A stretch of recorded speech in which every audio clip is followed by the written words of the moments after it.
এই যুব দলের নেতা উনি আমাকে পিছন নিয়ে দেখা দিবে আবার এসে আপনি মারতে চাইছে আমাকে আমাদের সারাকে মারেন স্যার কন্ট্রোলে বলেন স্যার আমরা তো কি করতে পারবো না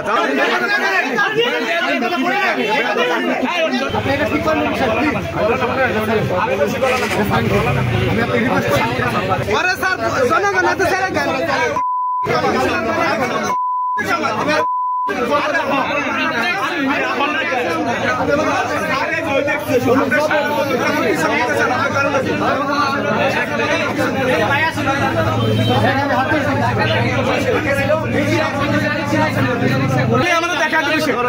এই যুব দলের নেতা উনি আমাকে পিছন নিয়ে দেখা দিবে বলতেছে এটা আটকায় পিছনে চলেন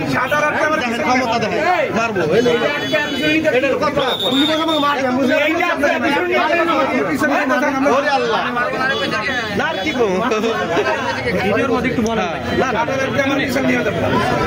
ভাই ভাই কি হয়েছিল ভাই কি হয়েছিল গাড়ি আটকে দিচ্ছে উনি আমাকে তুই যাবে ওয়ান ওয়ে রাস্তা গাড়ি তো আটকাইব আমি গাড়ি তো সাইলেন্সি গাড়ি সামনে কিনে যাইছি আমি গাড়ি নিয়ে এলাম রিক্সা করতে হবে না গরিব মানুষ না নেমে গেছি ওয়ান ওয়ে রাস্তা রিক্সা উঠে নেমে গেছি রিক্সা থেকে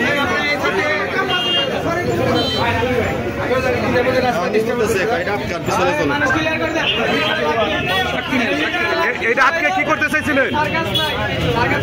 এটা আটকে কি করতে চাইছিলেন কি করতে চাই আবার এসে আপনি মারতে চাইছে আমাকে আমাদের সারাকে মারেন মারেন তাহলে ভাই সাথে ভাই ছিল ভাই ছিল ওই যে লালগেঞ্জি ঘটনা যে লালগেঞ্জি ছেলেটা থানায় একটা বাড়ি লাগবে স্যার আমাদের সকল অফিসারকে উনি ব্যবস্থা নেবে আমাদের আপনার রাজনৈতিক পরিচয় কি আপনার নাম শাহিন না না জানতে তো হবে কেন জানতে হবে না কেন কে জানবে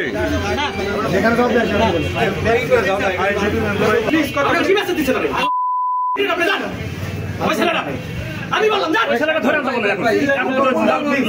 ছেলেকে ধরে আনতে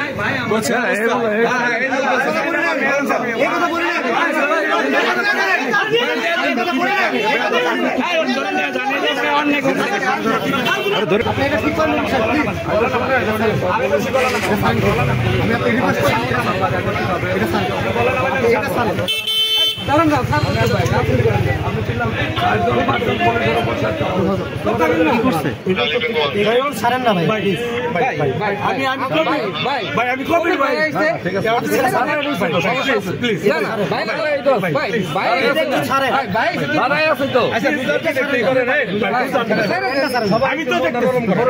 সবাই তো নরম করে সবাই তো বড়াই ছোট ভাই ভুল করছে যেটাই হয়েছে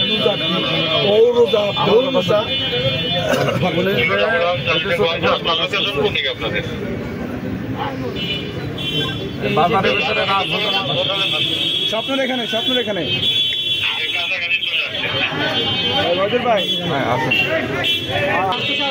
যাওয়া যাবে না তুই কার রিক্সা থামাইছো তুই আমার চিনো তোর পারি একবার মাইরে ফেলাবো সে আমার গায়ে হাতই তুললি পরে আশপাশের লোকজন ছিল তারা থামাইছে থামানোর পরে এই অবস্থা হচ্ছে ফোন দিয়ে আমার চাকরি খাইয়া ফেলায় আমার নাম্বার নিতেছে তোর ব্রাঞ্চ নম্বর কত তোর এই কত বাজারটা অনয় করা হয়েছে অনয় রোড উল্টা দেওয়ার চেষ্টা করতেছিল আমার এখানে ট্রাফিক কনস্টেবল ডিউটি করতেছিল তো এর আগে আরও